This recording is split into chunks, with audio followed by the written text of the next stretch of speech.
One of the most iconic parts of Japanese culture is the cherry blossoms, also known as sakura. They bloom at the beginning of spring across the country and are considered to be one of the most beautiful sights in Japan. They signal the end of the cold winter months and the beginning of spring. People get their family and friends together to appreciate the fleeting beauty of sakura. Chances are, if you are a consumer of Japanese media, you've seen sakura in some form or another. Wouldn't it be cool if someone made a whole game based upon sakura? Leave it to those crazy bastards at Sega to make a whole game about Sakura. Well, not necessarily about cherry trees, but the main character is named Sakura, as in Sakura Taisen, more commonly known as Sakura Wars. With the announcement of Shin Sakura Wars at Sega Festival 2019, it left a lot of people in the Western Hemisphere confused. Why would Sega bring back this franchise, a franchise that, up until this point, hasn't really seen much material come out of Japan? Why not bring back something that was more known worldwide, like, say, Jet Set Radio or Golden Axe, even though they tried Golden Axe and no one cared about it? Well, let me learn you some history today here on the Z-Man Show. Now, I'm not going to go into the details of the games themselves. I'm not going to give you a breakdown of the mechanics or review those games. But I want to give you a little overview, tell you how the series came to be, how it got so big, and what happened to it. So, sit back, relax, enjoy the show. This is a history of Sakura Taisen, also known as Sakura Wars. Enjoy.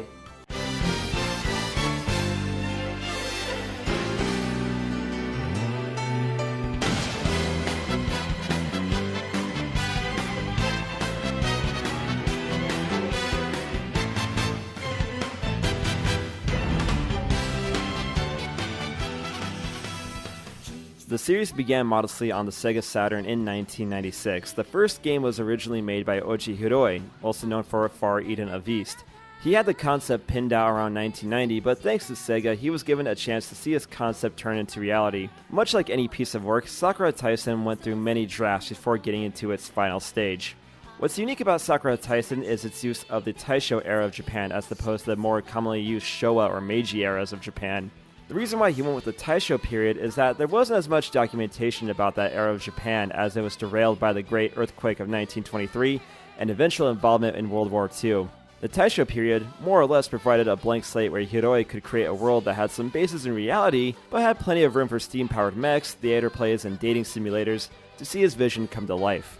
Sega really wanted something unique for the Saturn in Japan. The Saturn was a lost cause in the States and Europe thanks to some hilariously bad decisions from Bernie Stolar and other Sega execs at the time. Yeah, there's a great idea. Releasing a system early without telling anyone. That's not going to piss off retailers or developers. Dumbasses. There was still a sliver of hope for the Saturn in Japan. The Saturn lost a lot of ground to newcomer Sony and the PlayStation, but with a unique game and mascot, Sega could salvage the Saturn in Japan. Or just create Sega to Sanshiro, that also works too. Sega was banking that Sakura Taisen could be that franchise that helps turn the Saturn into something more. Something that could rival the PlayStation in Sega's home of Japan. The first Sakura Taisen game was released on September 27th, 1996 after a 3-year and very expensive development cycle, and it was a big hit, to the point where the game instantly sold out. Sakura Taisen was a unique blend of turn-based strategy and dating simulator that was tied together with a pleasant anime aesthetic that helped it stand out in an era where 3D games were the zeitgeist of gaming. It came as close as you could get to playing an anime in the mid-90s, and the simplified gameplay made it accessible to a wide audience. The plot of the first game, and most games in the series, was fight demons. There's a bit more to it than that, there's a bit more lore to the story, but really the focus is about you, the player character, Ichiro Ogami, interacting with your flower troupe. You can talk to any of the girls, date them, keep morale up, and decide who is going to be Mrs. Ogami. I'm oversimplifying the game, but I've only had so much playtime with any of the titles, so, yeah. Thanks to the surprise success of Sakura Taisen on the Saturn, we would see Sakura and friends together on a sequel on the Saturn and 2 more games on the Dreamcast.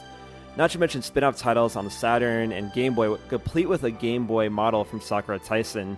It would go great with my Sakura Taisen Dreamcast. It was around the late 90s where Sega went full in with Sakura Taisen as a franchise. Stage plays? We got those. Anime series? You better believe it, Buster. A cafe? Of course. The cafe was open until 2008, interestingly enough. The series seemed unstoppable. It had broken into most forms of media and did well in other forms of media besides video games. Sakura Taisen was built like an anime, then went into a game, so it had a good frame to work off of. Seriously though, Sakura Taisen was everywhere, at least in Japan. Sega thought the rest of the world couldn't handle the animes, and probably didn't want to spend a ton of money localizing a game on dying systems. though somehow the first two titles did get official Russian translations for the PC. Welcome to Putin Troop, comrade. Our combos don't use spirit power, we use nukes and potato. In Japan, Sakura Taisen was a beast and it couldn't be stopped. However, signs of weakness started to show and grow over time for the franchise. Sakura Taisen 4 was a late release for the Dreamcast in 2002 that reused a lot of assets from the third game, and not in a good Majora's Mask sort of way, and suffered weaker sales as a result. Sega bowed out of the hardware industry in 2001 and became a mess internally. People got laid off, management was a mess, and eventually Sega got bought out. The day Sega got bought out by Sammy Corporation was the day Sega of the 90s died. Within Sega, Sakura Taisen developers, Red Entertainment, were determined to keep the series afloat. They released a remake of the first title in 2002 for the PS2, and a fifth game, Sakura Taisen 5, So Long My Love, in 2005. So Long My Love was a hit with the critics, but didn't do so well with the game-buying public. Ever since Sakura Taisen 3, sales of the games were going downhill and nothing could reverse momentum. As mentioned before, Sega's management was totally shreked. Anything that wasn't Sonic got very little marketing and underperformed as a result. Wanna know why Sega hasn't done too much with their back catalog? Their transition from hardware maker to software only totally flipped their world upside down. They didn't know how to be a publisher and didn't know what they're doing for like the next, 15, 18, 19 years? And to an extent, they still don't know what they're doing. Against all odds, though, Sakura Taisen did debut in the States in 2010, now going underneath the monkeyer Sakura Wars, So Long My Love for the PS2 and Wii. Sega didn't have the balls to localize the game, so Nissa had to pick up the slack. Or is it Nisa? Nisa? I've never heard anyone say their name before.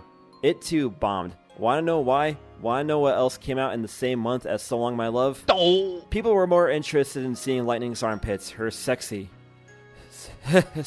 armpits in HD. Smooth move there, Nissa, but not as smooth as Lightning's armpits. As a consolation prize, Sakura Wars did do well with the critics, like other games in the franchise. There were plans to localize other Sakura Taisen games underneath the Sakura Taisen World Project banner, but that went nowhere. And there were plans to make some other games in the Sakura Taisen franchise, like some prequels and spin-offs, but all of them got axed before they could enter pre-production. And that was about it for Sakura Taisen. It really was like Sakura in Japan, beautiful when it happened, but faded away once its time was up. So Long My Love's poor commercial performance put the series on the back burner like so many of other Sega's franchises. Sega decided to refocus their efforts into more viable franchises like Sonic, Yakuza, and Valkyria Chronicles, as well as their arcade and mobile divisions. Red Entertainment is still around, but they're no longer working on Sakura Taisen. They're working on their own franchises such as Gungrave, Our World Is Ended, and Judgment 7. I do believe some of the developers who worked on Sakura Taisen helped with Valkyria Chronicles, so they're still in business in a way. However, the worst casualty of Sakura Taisen's death was Oji Hiroi. Don't worry, he's still alive, but his career didn't really do anything afterwards. Between Sakura Taisen and his other major franchise, Tengai Makyo, dying an even less dignified death, he did nothing for the rest of his career besides create franchises that went absolutely nowhere. Sakura Taisen had a spin-off game on the DS, and Sakura and Ogami appeared in Project Crossover for the 3DS, along with some of other Sega, Namco, and Capcom's grades. But other than that, it felt like Sakura Taisen was doomed to obscurity like so many other dead franchises. That was until 2016 when Sega issued a survey asking fans what series they'd like to see brought back. Beating out other franchises like Jet Set Radio, Knights, and Shinobi was Sakura Taisen. Now, I'm not saying that Sega put a new Sakura Taisen into production after the survey, but I am saying it probably motivated Sega to get a new game into pre-production. Official word from Sega that a new Sakura Taisen was in development was announced at Sega Festival 2018, with a trailer being announced the following year at Sega Festival 2019. I was there. You should go watch that video. Quite the production posse too. Oji Hiroi is back producing the title, Kohei Tanaka is doing the music, and Bleach author Tite Kubo is doing the character designs. Sega is really going all out with Shin Sakura Wars, and we can only hope that Shin Sakura Wars will lead to a new bloom of this historic franchise.